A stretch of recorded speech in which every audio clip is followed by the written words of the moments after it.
All right, well, this week we are in the second part of a series called Broken Patterns. If this is your first week with us, we like to take our messages and we group them together in a series, kind of like a TV show. And there are different parts in the series. This is the second part of a series where we're looking at patterns, specifically patterns of thinking. Some unhealthy and maybe even unaddressed patterns of thinking that could be undermining our well-being, our relationships, even our outlook on life. And so if you weren't with us last week, we talked about something called the Tetris effect. The Tetris effect. I think the Tetris effect has some pretty profound implications. The idea is that like several years ago, they took these people and they had them play Tetris in a room for hours and hours, which sounds like fun. Maybe after like 30 minutes, it stops being fun. But they did it for hours. And when they were done, they went outside. And what they found was that these people continued to play Tetris with the things they saw around them. So if you don't know what Tetris is, there are these shapes falling from the sky in the video game. And you have to fit the shapes into gaps. And they found themselves doing this, like out on the street. They'd look at cars and wonder, like, can that car fit between those trees over there? Or can the books on that shelf fit in the gap over here? Or can that chair fit in this aisle? Like their brain continued to do it. And so they define this as the Tetris effect. When you do something for a certain amount of time, intentionally, eventually, you start to do it automatically. And you probably know this, you probably do this based on how you spend your time, right? Like if you're a designer, you probably walk into a room and you notice the colors and how the furniture is all laid out, if everything looks nice, if it's out of balance, right? If you're a lawyer, I bet you can sniff out a hole in an argument or in someone's logic quicker than anyone else. And no one has to tell you to, you just recognize it when it happens. This even happens when you become a parent. So my kids, both of them, for their first year of life, they had colic, which means they screamed for a whole year and nothing else. Like I didn't know a human being could survive without sleeping or doing anything but just screaming at the top of their lungs. And so, but immediately we would walk into any restaurant or any place we were going with them, immediately, unintentionally, I would just figure out whether or not the room could handle a screaming child. Like, is this a quiet place? Is this a scream-friendly place? You know, and you just start to think that way. If you have a dog at home, you probably very quickly calculate how long you're going to be gone for and when you need to be back to let the dog. This is all examples of the Tetris effect. And these can be good things or they can be bad things, right? Like they don't just apply to your trade or your hobbies. They also apply to the way that you interact with other people. Like you probably have some friends that are super interested in your situation all the time. They sit down to talk and they want to know what's going on. That's a pattern of thinking. You probably have some other friends that seem to only talk about themselves. And it's not because they're bad people, but it's because they've gotten used to doing that. And so what was done intentionally for a little while eventually is done automatically. They can work for or against you. And so maybe you're thinking like, all right, well, what does this have to do with anything, right? And I told you, if you were here last week, if you're a person of faith, this matters. The Apostle Paul, who was a follower of Jesus, he came a few years after Jesus actually met Jesus. He wrote a lot of what we call the New Testament, wrote letters to churches. And the way he explained it, like following Jesus, it doesn't start with trying to obey rules or trying to do the right thing. It actually starts with changing the way that you think. He wrote this whole letter where he explained like the whole story of Jesus from start to finish, everything that Jesus did, who he is, how much he loves us, right? All that. And then he got to a point where he was like, all right, so here's how you should respond to everything I just said. And he starts with transformation that happens in the mind. He says, do not conform to the pattern of this world, like the norm. And so I think pattern, and I'm like, what do you mean? Like, don't wear the same thing as people, don't talk the same way, don't do the same thing. No, the pattern he explains, he says, but be transformed by the renewing of your mind. It's a pattern of thinking, saying change the way that you think, and don't be so quick to adopt the way everybody else thinks, because it could be ultimately harming you. So last week we talked about cynicism, which is the tendency, it's a pattern of thinking. It's the tendency to see the worst in people, to think people are motivated by impure things, right? To always assume the worst about people, and that's damaging to our relationships. It's damaging to our opportunities in the future. I read something recently that said that people who score high in cynicism on personality tests tend to make less money than people who are not cynical, because they're less likely to collaborate with other people who could help them. It has far-reaching ripple effects, cynicism. And so this week we're talking about another pattern that we could break, a pattern of thinking. So I'll tell you a little story. When I was in elementary school, for my birthday, I always had a bunch of friends over. We would just hang out. And we would do the same thing for my friends' birthdays. We would go to their house and just hang out. And we basically had the same playbook every time. You know, we'd play a little basketball when we first got there. Then we'd transition to some video games. We'd eat pizza. We'd have wrestling matches, where it's like the WWE wrestling matches and stuff. And then we'd play Manhunt when it got dark, if it was warm enough. And then we'd usually watch some terrifying movie that gave us nightmares for the next month. But we did the same thing over and over again. Well, one year I woke up on my birthday and I had a sore throat. And normally for me, being sick, waking up sick on a weekday was just like hitting the jackpot. It's like, I'm staying home watching cartoons all day, right? I loved it. Always looking for a reason to stay home. Well, this time I wanted to go to school. I didn't want to be sick. And so I did and tried to push through it. My friends came over that night to do our typical birthday thing. And everything just kind of stunk. I'd want to play outside, but I really didn't have the energy to, as much as I wanted to. I'd want to eat all the candy, the Sour Patch Kids, the pizza that my parents got, but it literally hurt to swallow. Wanted to stay up late and watch movies, but I literally went upstairs and fell asleep on the recliner in the living room because I just didn't have it in me. And so if you were watching from the outside, you'd see all these good things happening around me. But internally, there was something that was taking the joy out of every situation. And the pattern of thinking that we're talking about today, it does just that.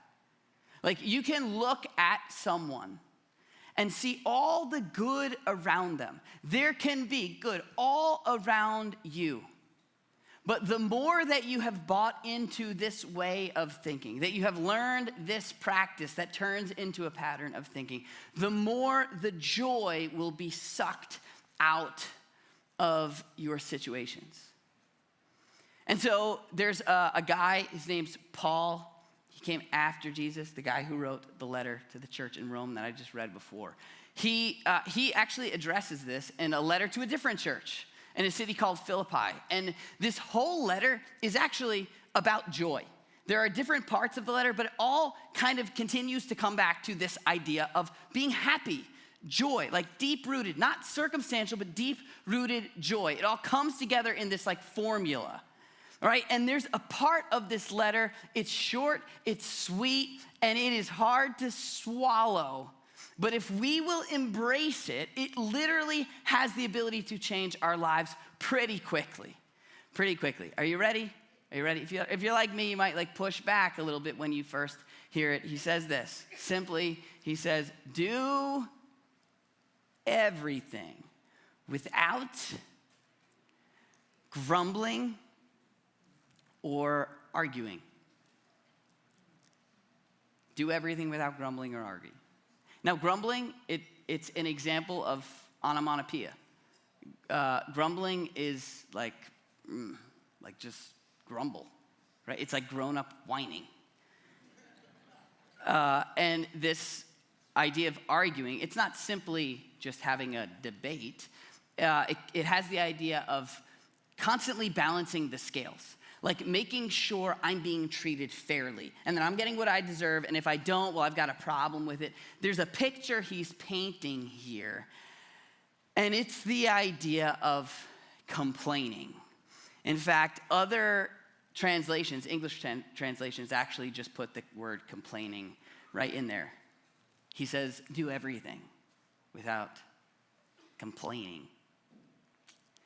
And when I hear that, like my first thought is, well, like that's hard. I'm not a complainer, but I have a lot of complainers in my life, and it is exhausting.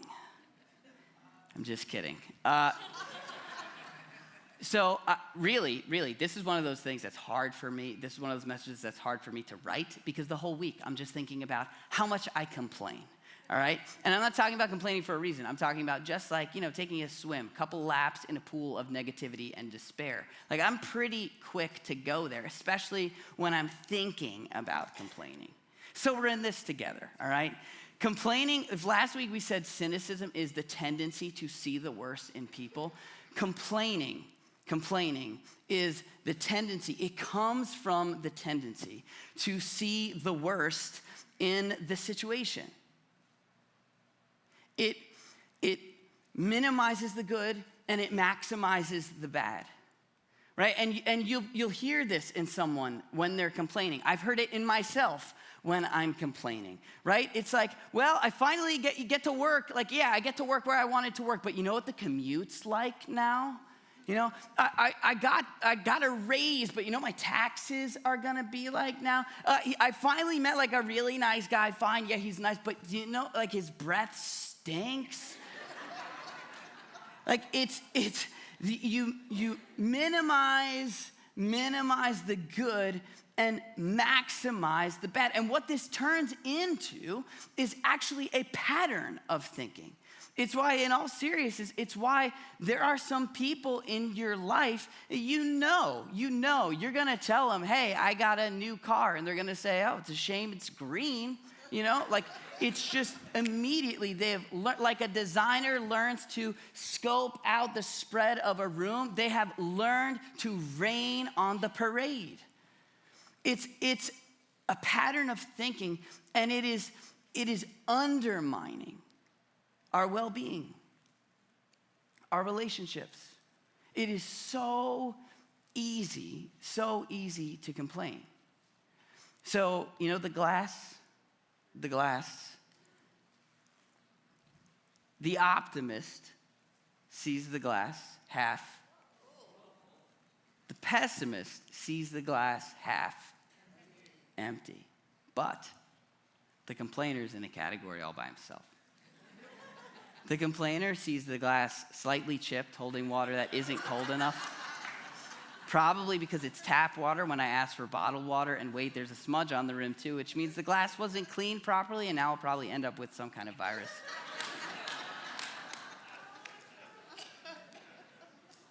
It's a tendency to see the bad. So, like, I hear this right away, and jokingly, I was like, well, that's hard. But really, there's some pushback, I can't stand the idea of pretending to see something bad that's happening and try to pretend that it's good, to go through a struggle and try to gloss over it with some spiritual language or, cliche, whatever. If you look up the word complain in the dictionary, what you'll find is that it's an expression of grief, pain, or dissatisfaction. And for the sake of what we're talking about today, that is too broad of a definition. There is a time to express pain. In fact, it's unhealthy to not express pain. It's actually good for you to say ouch, like it helps when you get hurt to vocalize it. Grief is something that needs to be processed. You should process your grief. And dissatisfaction is something that can and should be voiced. We're not talking about pretending that bad things are good. We're talking about the unnecessary lapse that we swim in pools of negativity and despair. One big difference maker, if you're trying to figure out if something is a complaint or not, one thing that the research tends to say across the board is that it's healthy if there's a clear solution in mind, or at least in sight. Do you actually want the problem to be solved, or are you just complaining for the sake of complaining? This one guy, his name's Eckhart Tolle, he explains it like this. He says, complaining is not to be confused with informing someone of a mistake or deficiency so that it can be put right. He says, and to refrain from complaining doesn't necessarily mean putting up with bad quality or behavior. He says, there's no ego in telling the waiter your soup is cold and needs to be heated up. If you stick to the facts, but how dare you serve me cold soup? That's complaining. And that's when it becomes unhelpful. It's a pattern of thinking. And sometimes it's necessary to complain, to voice a complaint simply for the purpose of informing someone who needs to know. Sometimes it's necessary to complain simply to validate what you're feeling. That's a really healthy, therapeutic thing to do, right? We are not promoting toxic positivity here. There was one time Allie and I were working together. We were volunteers at this place. This was years ago. And the environment was really rough. We were pushed, we worked hours and hours and hours and hours. And overall, without going into the details, it was just a rough environment. And finally, this whole time we're trying to do the right thing and not say anything about it. But it began to eat away at us until eventually we voiced it to someone who totally validated what we were feeling. Now, if we sat there for hours and just ripped the thing to shreds, that's when it goes into the point of being unhelpful. But simply express, I'm feeling this way and I need to know if there's something real here. We should do that. So don't get me wrong. I'm not saying we should just gloss over everything and be happy plastic people. But we complain typically because we think it will be helpful, right? The complainer is doing it to ease the discomfort. What's amazing though, and what's interesting specifically about the things we read, that Paul wrote and that Jesus taught, is that they almost never just say to do something or not do something just arbitrarily. That's wrong because we just decided. They almost always give us a reason why. And we see this as well with the whole idea of complaining. There's been study after study that has shown that complaining for the sake of complaining doesn't actually help your mood, it makes it worse. There was an article published in the Journal of Social Psychology that showed that really the only time it's helpful to complain is when there's a clear solution in sight, or at least the desire for a clear solution. And again, once again, there's this idea in the background of a God who actually cares about us and is actually instructing us in a way that will lead us to flourish, rather than just dropping down some arbitrary rights and wrongs.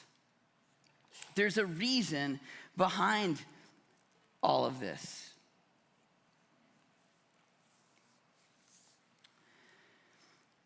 But it ends up actually making things worse, right? An unchecked, unmanaged habit pattern of complaining is undermining your relationships, your happiness, your well-being, and is something we can do something about.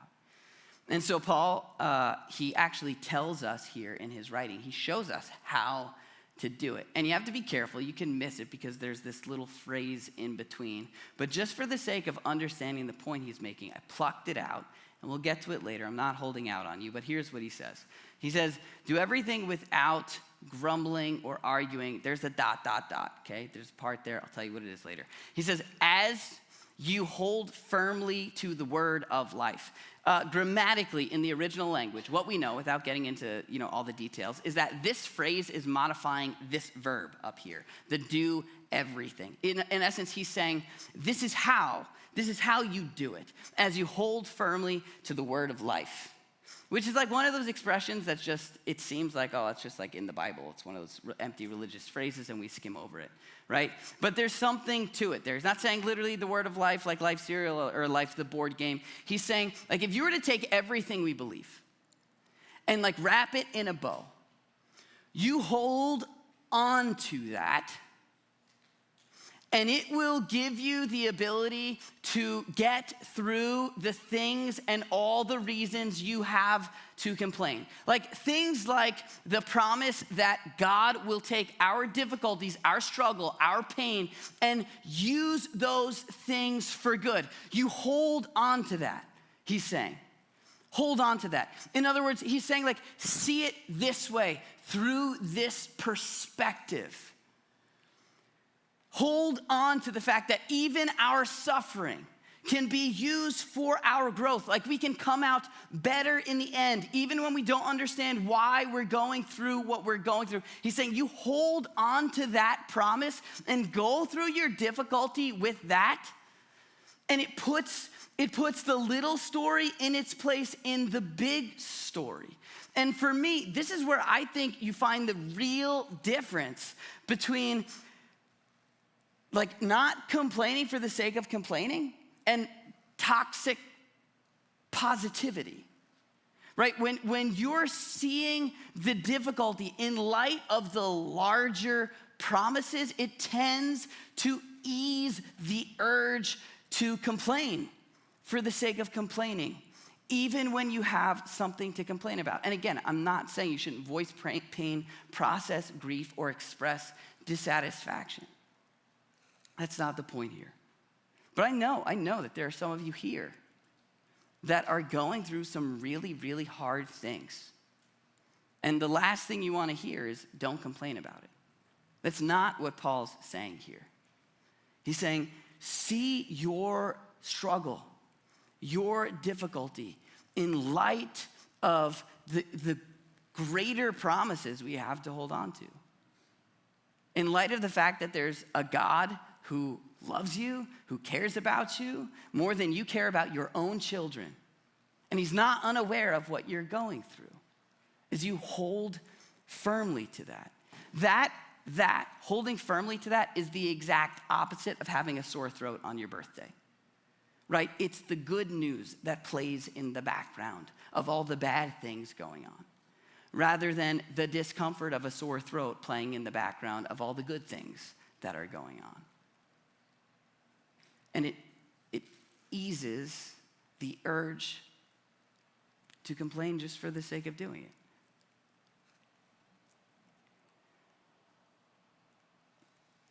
This is like a petty example.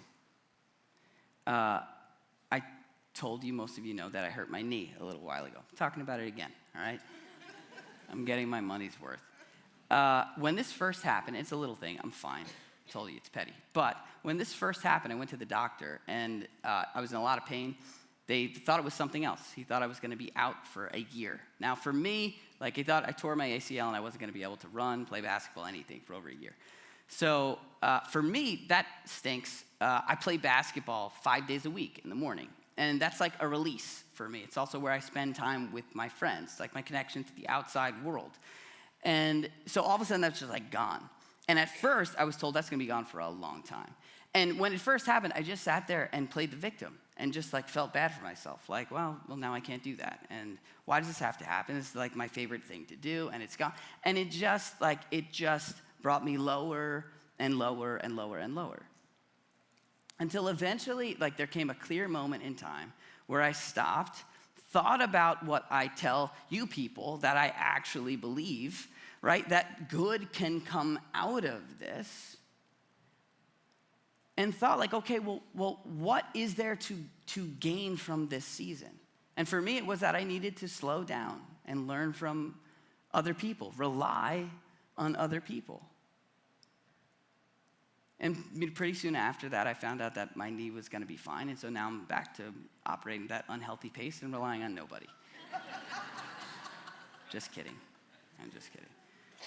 But my point is, the reason I'm bringing that up is because if I were to sit there and continue to complain, I would have never come to that realization. And some of you are going through something really difficult, and there is real good that can come out of it. But it takes being open to the possibility that there's good to come out of this situation.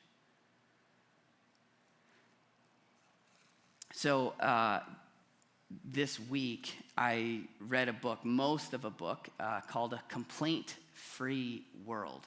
And it's pretty interesting. There's some crazy things in there, and I'll totally recommend everything in the book. But there's a guy, he was a pastor of a really small church. He was talking about complaining. And he decided to give his people a challenge. He challenged them to go 21 days without complaining. And he gave each one of them a wristband. And he said, every time you catch yourself complaining, switch the wristband from one wrist to the other. And so they tried it. And he said some people were able to make it, but it took those who made it, it took them an average of 4 to 8 months to make it 21 days, because every time they switched the wristband, they had to start over. And they could point out when someone else needed to switch their wristband, but then they had to switch their wristband. And so this started with just a few people, but they started to see some real change. Like everything from simply enjoying life more to like no longer having headaches that they had had for years. And this little church, the few of them, people started asking them what they were doing and why they were wearing these bracelets. And then the surrounding community got involved. And today, there have been over 10 million people in 103 countries that have taken this 21-day complaint-free challenge. And the stories that come from it are just crazy. They're crazy. He said you usually go through 4 stages. The first stage is what he calls unconscious incompetence, meaning you are really bad at not complaining, but you don't even realize it, right? And then he said, then you start wearing the bracelet and you realize how often you're complaining, not because there's something legitimate, but simply for the sake of complaining. And he said, so then you move on to conscious incompetence, meaning you're no good at it, but you know it. And he said, this is where a lot of people quit. But if you push through, eventually you make it to the point of conscious competence, where you're getting better and you realize it. And ultimately the goal is unconscious competence, meaning you've come to a place where you have established a pattern of thinking that sees the good around you, that appreciates the things in life that are worth appreciating. Because you've lost that sensitized ability to just pick up the bad things around you. And so we have bracelets today. They used purple ones, but we're not gonna use purple. We have black ones and white ones, and you're welcome, you don't have to, there's no pressure. But if you wanna take this challenge, try it out. You can grab them on your way out. And every time you find yourself complaining, you switch the bracelet from one hand to the other. I've been doing it over the last several days, and I've broken a few bracelets already. I also don't like it on my left hand, so when I complain, I switch it over. Then I just complain again and get back on my right hand. I don't think that's the idea behind it, though. Anyway, I'm going to ask the band to come back up here, but I want to leave you with this idea, and this is really like my favorite part of this whole passage that Paul writes here. It's in those 3 dots. He says, do everything without grumbling or arguing. He says, so that you may become blameless and pure. The idea here is that you won't be criticized. He says, blameless and pure, children of God without fault in a warped and crooked generation. Now, it sounds like he's complaining right after not saying complaining, but that's not what he's doing. He's quoting an ancient text, and there's some emotion sometimes we inject into what he's saying that's actually not there. What he's saying is like, don't complain in a world where there is so much to complain about. Learn to see the good. And then he says this, he says, when you do that, then you will shine among them like stars in the sky. And then there's our phrase, he says, as you hold firmly to the word of life. Not outshine them, but shine among them, like have a radiant presence. This is what Jesus meant when he said that we could be the light of the world, and the salt of the earth. People that give this place its flavor. And that's, he's painting a picture of this is what the church could be like.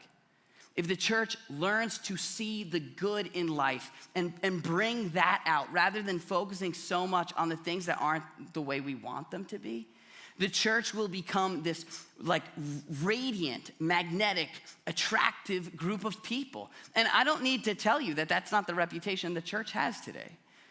You can fact check me, I'm not 100% sure about this, but I read recently that on Sunday afternoons, restaurants make the least amount of money in tips. It's because that's when all the church people go out to eat. The church really has earned itself a reputation of being a bunch of angry complainers. But what if it didn't have to be that way? At least in the part that we could control. What if our church here developed a reputation of being filled with people who were radiant, not perfect, not people that were fake, who glossed over real problems in life, but people who learned to seek out and appreciate the good? And what if the people in your life found your presence to be radiant, life-giving, energizing? Not because you were fake, but because you had a real deep appreciation for the things in life worth appreciating. And what if even just for you, like the way a designer walks into a room and notices the way things are laid out? What if you learned to walk into a room and appreciate the things worth appreciating? What if you found joy in the things that were made to provide joy? Think about how much more you would appreciate and enjoy everyday life. What if that is possible? And what if it's as simple as wearing a bracelet?